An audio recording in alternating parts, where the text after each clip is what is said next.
नमस्कार, आप देख रहे हैं वॉइस ऑफ कोटपुतली। आप स्क्रीन पर प्लास्टिक के कचरे का जो ढेर देख रहे हैं, वो युवा जागृति संस्था के प्लास्टिक मुक्त बानसूर की सोच का परिणाम व स्वयं सहायता समूह की महिलाओं के लिए आजीविका का स्रोत एवं स्वच्छ व सुंदर बानसूर की दिशा में एक महत्वपूर्ण कदम है। जी हाँ, प्लास्टिक प्रदूषण को मात देने में जुटा युवा जागृति संस्थान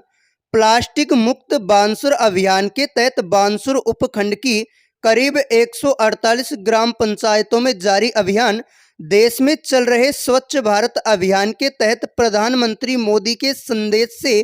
प्रेरित होकर राष्ट्रपिता महात्मा गांधी के स्वच्छता के सपनों को साकार करने के लिए युवा जागृति संस्थान ने पिछले 1 साल से स्वयं सहायता समूह की महिलाओं को स्वच्छता की एक अनोखी पहल से जोड़ा है। इस मुहिम में युवा जागृति संस्थान महिलाओं को रोजगार देने के साथ साथ ही समाज व पर्यावरण को प्लास्टिक मुक्त करने का बीड़ा भी उठाया है। प्लास्टिक मुक्त बानसूर की सोच व बापू के सपने को दिल में लेकर इन महिलाओं ने अब तक बानसूर ब्लॉक की 148 ग्राम पंचायतों में से 17 टन से भी अधिक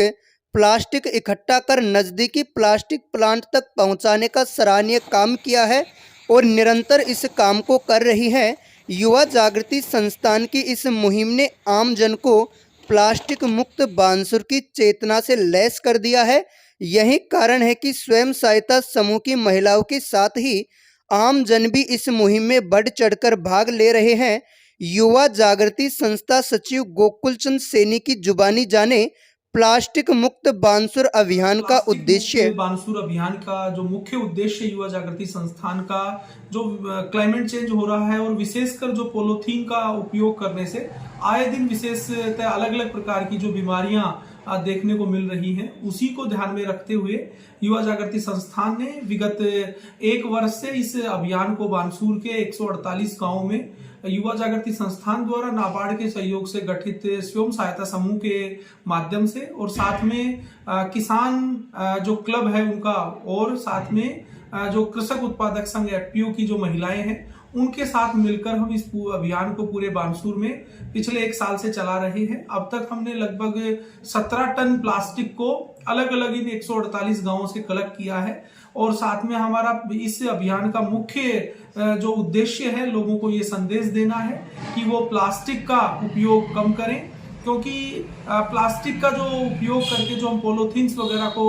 फेंक देते हैं वो जल्दी से बायोडिग्रेडेबल नहीं हो पाती है और उसका जो प्रभाव है वो पर्यावरण पे आए दिन देखने को मिलता है। इसी अभियान की कड़ी में हमने लोगों को नवाचार करते हुए जोड़ने का प्रयास किया है और इन 148 गांवों में जो सेल्फ हेल्प ग्रुप की महिलाएं हैं उनके यहाँ हमने एक छोटा कलेक्शन सेंटर बनाया है कि घरों में काम आने वाला जो प्लास्टिक है वो लोग एकत्रित कर लेते हैं और महीने में एक बार हमारी जो कलेक्शन टीम है वो इन कलेक्शन सेंटर्स के ऊपर उस प्लास्टिक को एकत्रित करके और एकत्रित करती है। अभी हमारे पास अलग अलग तरह के जो प्लास्टिक के वेराइटीज हैं, इनका 17 टन प्लास्टिक का जो कचरा है वो एकत्रित हुआ है और हम एफपीओ के माध्यम से बाकी कई ऐसी कंपनियों के साथ टाई अप भी कर रहे हैं जो इन प्लास्टिक के जो उत्पाद है वो इनके रिसाइकल करके इनके कुछ उत्पाद बना सकें और साथ में जो वातावरण में फैला हुआ जो अस्त व्यस्त जो प्लास्टिक है उसको सही तरीके से निस्तारित कर सकें। इसी मकसद के साथ हमने ये प्लास्टिक मुक्त बानसूर अभियान को आगाज किया है और मैं आप लोगों से भी अपील करूंगा इस वीडियो के माध्यम से कि आप भी इस अभियान से जुड़ें और प्लास्टिक मुक्त बानसूर बनाने में हमारा सहयोग करें। धन्यवाद। युवा जागृति संस्थान की इस मुहिम पर क्या है आपके विचार? कमेंट बॉक्स में अवश्य साझा करें।